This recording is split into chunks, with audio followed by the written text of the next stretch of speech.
కీర్తనతో హరిహరులకు భేదం లేదనేటువంటి భావనతో శివుడంటేనేమిరా కేశవుడంటేనేమిరా శివకేశవుల యొక్క స్థితి భేదమేమిరా అని తరిగుండ వెంగమమ్మ తల్లి చక్కగా కూడా ప్రస్ఫుటం చేశారు ఆవిడ. అటువంటి విశేషమైనటువంటి దైవనామ సంకీర్తనతో మనందరం కూడా తలిస్తూ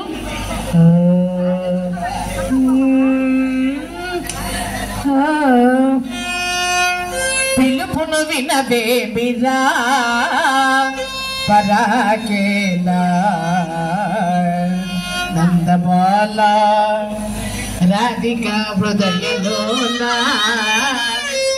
రాజగోపాల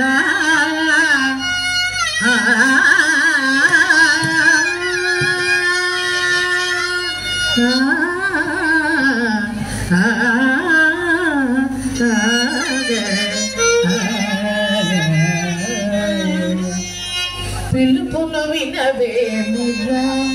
పరా